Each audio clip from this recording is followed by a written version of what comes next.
नमस्कार, स्वागत है आप सभी का दिव्य दिल्ली न्यूज में और मैं हूं आपके साथ मेघा।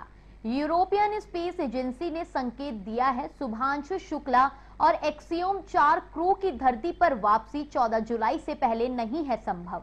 आइए समझते हैं कि इस देरी की वजह क्या है, धरती पर वापसी का प्रोसेस क्या है। भारतीय अंतरिक्ष यात्री group captain Shubhanshu Shukla axiom 4 mission के तहत अंतर्राष्ट्रीय अंतरिक्ष स्टेशन पर 12 दिन से हैं। यह मिशन 25 जून 2025 को फ्लोरिडा के कैनेडी स्पेस सेंटर से फाल्कन 9 रॉकेट पर लॉन्च हुआ था।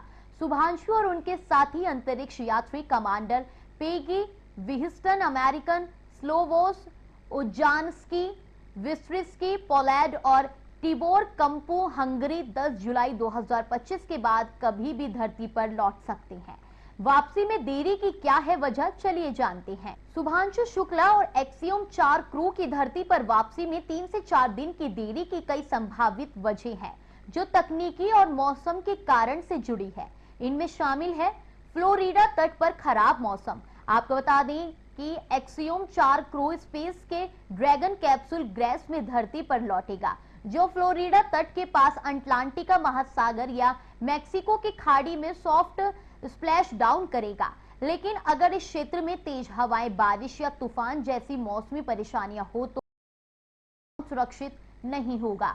ईएसए और नासा ने बताया कि मौसम की स्थिति के कारण वापसी को 14 जुलाई तक टाला जा सकता है। आईएसएस के रूसी जजदेदा मॉड्यूल में हाल ही में एक प्रेशर लीक की समस्या सामने आई थी।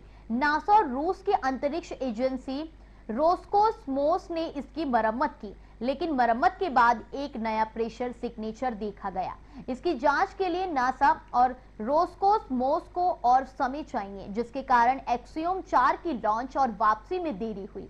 यह जांच इसलिए जरूरी है क्योंकि आईएसएस एक बंद वातावरण है। किसी भी नए क्रू को जोड़ने या मौजूदा क्रू को वापस लाने से पहले स्टेशन की सुरक्षा सुनिश्चित करनी होती है। स्पेस क्राफ्ट और लॉन्च विंडो। एक्सियोम 4 मिशन की लॉन्च प्रक्रिया में भी कई बार देरी हुई थी, जैसे फाल्कन 9 रॉकेट में liquid oxygen leak, dragon capsule के इलेक्ट्रिकल हार्नेस में समस्या और मौसम की खराबी। इन तकनीकी समस्याओं ने मिशन को जून 2025 के अंत तक खींच दिया। वापसी के लिए भी ड्रैगन कैप्सूल की पूरी जांच जरूरी है ताकि क्रू सुरक्षित लौट सके।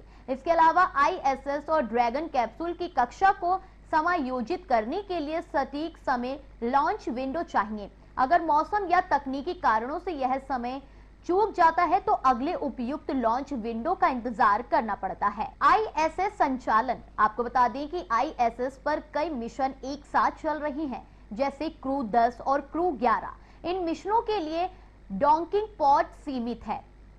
एक्सियोम 4 का ड्रैगन कैप्सूल एक खास डॉकिंग पोर्ट पर है। अगर अन्य मिशनों के कारण शेड्यूल में बदलाव होता है तो वापसी में देरी हो सकती है।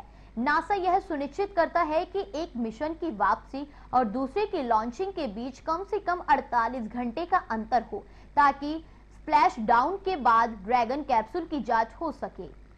धरती पर वापसी का क्या है पूरा प्रोसेस, जानते हैं इसके बारे में। एक्सियोम 4 क्रू की धरती पर वापसी एक जटिल प्रक्रिया है, जिसमें कई चरण शामिल है। तैयारी और अनडॉकिंग। क्रू अपनी वैज्ञानिक गतिविधियां पूरी करता है और सामान ड्रैगन कैप्सूल में पैक करता है।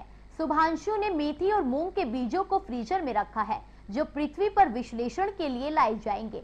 आपको बता दें कि वापसी से पहले क्रू की मेडिकल जांच होती है, ताकि यह सुनिश्चित हो सके कि वे री एंट्री के लिए फिट है। ईएसए की स्पेस मेडिसिन टीम शुभांशु और अन्य क्रू की निगरानी करेगी। क्या है अनडॉकिंग? आपको बता दें कि ड्रैगन कैप्सूल आईएसएस से अलग होता है। यह प्रक्रिया ऑटोमेटिक होती है, लेकिन क्रू और ग्राउंड कंट्रोल, नासा और स्पेस इसे मॉनिटर करते हैं। एक्सियोम 4 का ड्रैगन कैप्सूल ग्रेस 26 जून को आईएसएस से जुड़ा था और अनडॉकिंग 14 जुलाई के बाद हो सकती है। री एंट्री की यात्रा। आपको बता दें कि अनडॉकिंग के बाद ड्रैगन कैप्सूल आईएसएस से दूर जाता है, पृथ्वी की ओर लौटने के लिए अपनी कक्षा समायोजित करता है। यह प्रक्रिया करीब 28 घंटे लेती है, क्योंकि कैप्सूल को आईएसएस की कक्षा से पृथ्वी की सतह तक पहुंचाना होता है। कैप्सूल की गति और दिशा को ग्राउंड कंट्रोल से सटीक रूप से नियंत्रित किया जाता है। ड्रैगन में अत्याधुनिक जीवन रक्षक सिस्टम और स्वचालित डॉकिंग तकनीक होती है। वायुमंडल में प्रवेश, आपको बता दें कि ड्रैगन कैप्सूल पृथ्वी के वायुमंडल में प्रवेश करता है, जहां यह 28,000 किलोमीटर घंटा की रफ्तार से यात्रा करता है। इस दौरान कैप्सूल की बाहरी सतह पर हीट शील्ड 2000 डिग्री सेल्सियस तक का तापमान सहन करती है। पैराशूट सिस्टम धीरे धीरे कैप्सूल की गति कम करता है ताकि यह सुरक्षित रूप से पानी में उतर सके। शुभांशु शुक्ला की वापसी का पूरा भारत इंतजार कर रहा है। अब देखना होगा कि शुभांशु शुक्ला और एक्सियोम 4 क्रू की धरती पर वापसी में कितनी देरी होती है। ताज़ा तरीन खबरों को जानने के लिए अभी टाइप करें दिव्य दिल्ली न्यूज।